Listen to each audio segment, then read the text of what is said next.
فلسطینیوں کی آہ و بکا نے دل ہلا دیے، لیکن ظلم ہے کہ ختم ہونے کا نام نہیں لے رہا۔ آگے کیا ہوگا، پیچھے کیا ہوا، اس وقت کیا ہو رہا ہے؟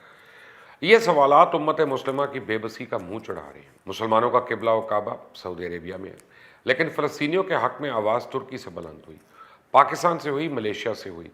سعودی حکمران ایسے انجان ہو سکتے ہیں، ایسے سنگ دل، کبھی کسی نے سوچا بھی نہیں تھا۔ کوئی کچھ کہے، لیکن فلسطین کی حیثیت مسلمہ ہے، اٹل ہے، تاریخی ہے۔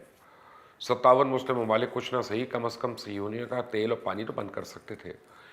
جن ممالک نے اسرائیل کو تسلیم کیا ہوا ہے، کم از کم وہ اپنے ملکوں کے سفیر کو احتجاجاً لے آتے، کاروبار کچھ دیر کے لیے بند کر لیتے، ان کی کمپنیز کی لسٹ بنا کے اپنی عوام کو دے دیتے کہ ان کمپنیز کا بائیکاٹ کریں، لیکن کچھ نہیں ہوا، نہ ہی آگے کچھ امید ہے کہ کچھ ہوگا۔ نہ جانے جنرل ریٹائرڈ راحیل شریف کی زیر قیادت مسلمان ممالک کی فوج کہاں ہے، کیا کر رہی ہے، کیا صرف واٹس ایپ پہ بدوائیں کر رہی ہے کہ کچھ اور بھی کرے گی۔ مسلمانوں کے پاس دولت ہے، اسلحہ ہے، فوج ہے، اسلامی ممالک کی تعداد بہت ہے، لیکن قوت اور جوش ایمانی نہیں، جس کی وجہ سے مسلمان ممالک بزدلی کا شکار ہیں۔ ہاں، اگر جنگ امریکہ کی ہو تو پھر دیکھیں مسلمان ممالک کے حکمرانوں اور ہماری فورسز کی پرتیوں، اور یہ وہ معاملہ ہے جس کی وجہ سے دل خون کے آنسو روتا ہے۔ سب سے اہم اور بنیادی سوال یہ ہے کہ کیا مسلمان ممالک کی افواج پہ جہاد فرض نہیں؟ کیا جہاد ان کی بنیادی ذمہ داری نہیں، یا انہوں نے صرف امریکہ کی جنگیں لڑنی ہیں؟ سب کچھ ہونے کے باوجود آج دنیا میں سب سے زیادہ مظلوم مسلمان ہیں۔ کشمیر ہو، فلسطین ہو، مسلمانوں کے تنازعات کو اقوام متحدہ کی قراردادوں کے باوجود حل کرنے میں کسی کو دلچسپی ہی نہیں۔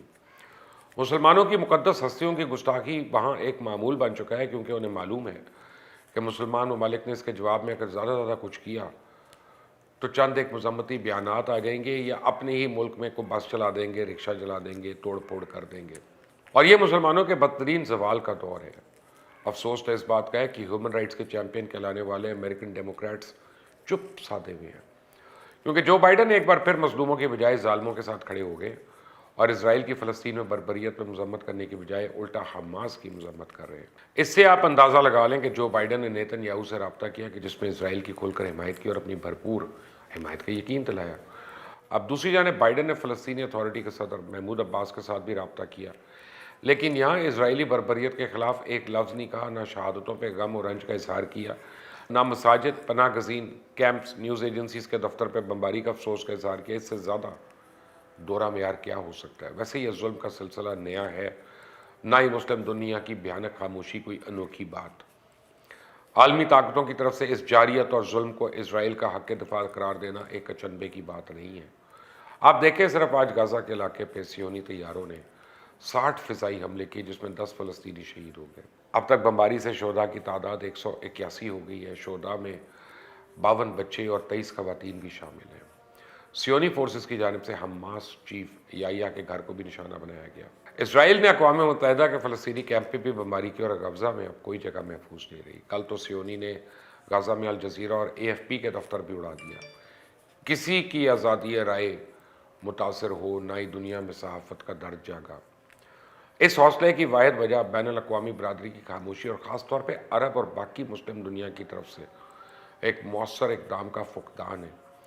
اسلام میں مکہ اور مدینہ کے بعد مقدس ترین سمجھا جانے والا شہر بیت القدس یا یروشلم دنیا بھر کے مسلمان اور عربوں کے دل میں خاص مقام رکھتا ہے، اور اسی لیے مسجد اقصیٰ میں ہونے والے حالیہ واقعات نے نہ صرف سعودی عوام بلکہ خطے کے دوسرے لوگوں کی دکھتی رخ کو بھی چھیڑ دیا۔ اور ایک طرف تو غزہ میں بمباری کے مناظر جاری ہیں، دوسری طرف مشرقی یروشلم میں لوگ اپنے گھروں سے طاقت کے زور پہ نکالے جانے والے فلسطینیوں کی ویڈیوز دیکھ رہے ہیں۔ لوگ وہ مناظر بھی دیکھ رہے ہیں جن میں اسرائیلی پولیس مسجد اقصیٰ پہ دعویٰ بولتی دکھائی دے رہی ہے، جس سے پوری دنیا کے مسلمان شدید غصے میں ہیں، اور برملا اپنے حکمرانوں سے اسرائیل پہ حملہ کرنے کا مطالبہ کرتے نظر آتے ہیں، لیکن ان کا فلسطینیوں کے خلاف طاقت کا بے دریغ استعمال کیا جا رہا ہے۔ یہ فورسز بھارتی ہتھیاروں سے لیس رہائشی عمارتوں کو نشانہ بنا رہی ہیں۔ غزہ کی پٹی کا شمار دنیا کی سب سے زیادہ گنجان آباد علاقوں میں ہوتا ہے۔ مصر، اسرائیل اور ساحلی علاقوں کی سخت ترین نگرانی کے باعث غزہ پٹی کا دنیا سے رابطہ بالکل منقطع ہے۔ زبوں حال معیشت کے باعث غزہ پٹی کے زیادہ تر رہائشی غربت کا شکار ہے، اور ان کا گزر بسر غیر ملکی امداد پر ہے۔ حماس نے مصر کے ساتھ سرحد پہ غزہ پٹی میں اسلحہ اسمگل کرنے کے لیے کئی خفیہ سرنگیں بھی کھود رکھی ہیں، تاہم مصری حکومت بھی حماس کی سرگرمیاں روکنے کے لیے کافی متحرک ہے۔ قطر حماس کا سب سے اہم اتحادی اور سب سے زیادہ مالی معاونت کرنے والا ملک ہے، اور قطری امیر شیخ حماد بن خلیفہ الثانی 2012 میں حماس حکومت سے ملاقات کرنے والے پہلے غیر ملکی سربراہ تھے۔ اب تک قطر حماس کو $1.8 بلین کے قریب مالی امداد فراہم کر چکا ہے۔ حماس کو ترکی کی بھی حمایت ہے۔ حماس کی جانب سے راکٹ حملوں سے کچھ پہلے ہونے والے مذاکرات میں ٹرک پریزیڈنٹ طیب اردگان نے حماس کے رہنما اسماعیل ہانیہ کی سیاسی حمایت کا اعلان کیا تھا، اور اس کے علاوہ حماس کو کئی غیر ریاستی اداروں کی حمایت بھی حاصل ہے۔ گزشتہ دنوں کے دوران غزہ پٹی سے داغے گئے راکٹس کی تعداد غیر معمولی رہی، اور حماس نے محض چند منٹ میں 130 راکٹ داغے۔ اسرائیلی air defence system Iron Dome نے ان میں سے زیادہ تر کو ناکارہ بنا دیا، تاہم اس دفاعی نظام پہ آنے والا خرچہ حماس کے راکٹ سے بہت زیادہ ہے، اور ایک انٹرسیپٹ پر $1.5 لاکھ کے قریب تقریباً خرچہ آتا ہے، پاکستانی 2.25 کروڑ روپے کے قریب۔ اب اس فوج کے مطابق جمعے کے روز غزہ پٹی سے 1800 سے بھی زیادہ راکٹ فائر کیے گئے۔ حماس کئی برس سے ایران کے فراہم کردہ راکٹس پہ انحصار کرتی رہی ہے، اور یروشلم پوسٹ نے اپنے خفیہ اداروں کے حوالے سے لکھا ہے کہ حماس کے پاس 5 سے 6 ہزار راکٹ ہیں، اور اسلامی جہاد نامی گروپ جو حماس کے تعاون سے سرگرم ہے اس کے پاس بھی تقریباً 8,000 راکٹس ہیں۔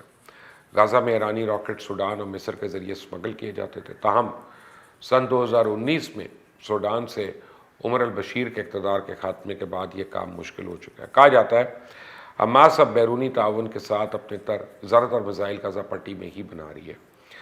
اکثر خلیجی ریاستوں کو ایران کی حمایت یافتہ حماس سے زیادہ کوئی لگاؤ نہیں ہے، جو اب تک اسرائیلی قصبوں سے 1000 سے زیادہ راکٹ اور میزائل داغ چکا ہے۔ لیکن خلیجی ممالک کے عرب عوام کی ہمدردیاں شاید فلسطینیوں کے ساتھ ہیں۔ یہ تو واضح ہے کہ حماس کے ہتھیار تل ابیب یا یروشلم کو نشانہ بنا سکتے ہیں، اور اسرائیل کے ساحلی علاقے جہاں پر اس ملک کی زیادہ تر آبادی اور اہم ترین تنصیبات ہیں اس کو بھی نشانہ بنا سکتے ہیں۔ اس میں تو کوئی شک نہیں کہ آئرن ڈوم نے کئی حملوں کو بچایا، لیکن یہ مکمل طور پہ 100% کامیاب بچت نہیں ہے۔ اس وقت عالمی طاقتوں کو دنیا دکھانے کے لیے شور تو مچا رہی ہیں، لیکن بدقسمتی سے امن اس وقت کسی کی بھی ترجیح نہیں ہے، اور کوئی بھی نہیں چاہتا کہ ابھی جنگ بندی ہو۔ فلسطینیوں میں داخلی طور پہ اتحاد نہیں ہے، اور یہ معاملہ صہیونی قیادت کے ایجنڈے پر بھی نہیں ہے، تو ایسے میں جنگ بندی اور امن مشکل نظر آتا ہے۔ اس سے آپ عام فلسطینی کی بے بسی کا اندازہ لگا سکتے ہیں۔ یہ تو سب جانتے ہیں کہ بیت القدس بیک وقت یہودی، مسیحی اور مسلمانوں کے نزدیک مقدس ہے، پر اگر آپ تاریخ میں تھوڑا پیچھے جائیں تو جونیئر بش جنہوں نے 9/11 کے بعد افغانستان سمیت مشرق وسطیٰ کی اینٹ سے اینٹ بجائی تھی، تو انہوں نے کہا تھا یہ تہذیبوں کی جنگ ہے، کلیش آف سویلائزیشنز، جس پر عیسائیوں کے پوپ نے انہیں ایسا کہنے سے منع کیا۔ کاش وہ ایسا ویسا کچھ کرنے سے بھی منع کرتے، جیسے افغانستان، سوڈان، عراق اور لیبیا میں ہوا۔